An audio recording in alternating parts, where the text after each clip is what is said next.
మాన్యశ్రీ గౌరవ ముఖ్యమంత్రి నారా చంద్రబాబు నాయుడు గారి యొక్క 75వ జన్మదిన వేడుకలు అనంతపురం అర్బన్ ఎమ్మెల్యే దగ్గుపాటి ప్రసాద్ గారి ఆధ్వర్యంలో భారీ ఎత్తున బైక్ ర్యాలీ, పెద్ద కటౌట్కి పాలాభిషేకం, అర్బన్లో అన్నదానాలు, వస్త్రదానాలు, అనేక సేవా కార్యక్రమాలు జరుగుతూ ఉన్నాయి. ఇందులో భాగస్వామ్యం చేసేందుకు కృతజ్ఞతలు తెలియజేస్తూ గౌరవ ముఖ్యమంత్రి నారా చంద్రబాబు నాయుడు గారు భారతదేశ రాజకీయ చరిత్రలో ఒక సువర్ణ అక్షరాలతో లిఖించదగ్గ మహోన్నత వ్యక్తి.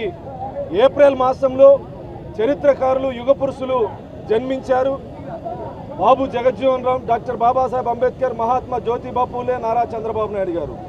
వీళ్ళందరూ చరిత్ర పుటాల్లో స్థిరస్థాయిగా నిలబడినటువంటి వ్యక్తి.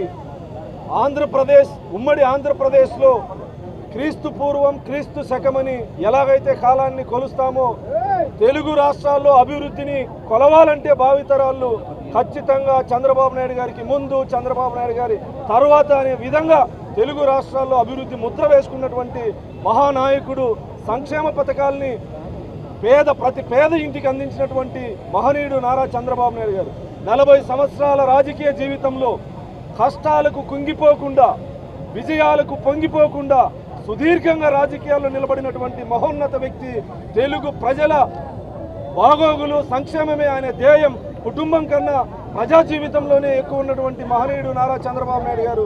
ఖచ్చితంగా 100 సంవత్సరాలు, 100 పుట్టినరోజులు ఇలాగే జరుపుకోవాలని చెప్పేసి ఆ కలియుగ దైవం, ప్రత్యక్ష దైవం వెంకటేశ్వర స్వామిని మొక్కుతూ, నా ఆరాధ్య దైవం తెలుగు జాతి ఆత్మస్థైర్యం, తెలుగు జాతి ఆత్మగౌరవం, తెలుగు జాతి పొగరుకి ఈ సందర్భంగా జన్మదిన శుభాకాంక్షలు తెలియజేస్తూ మరొకసారి శుభాకాంక్షలు తెలియజేస్తాను.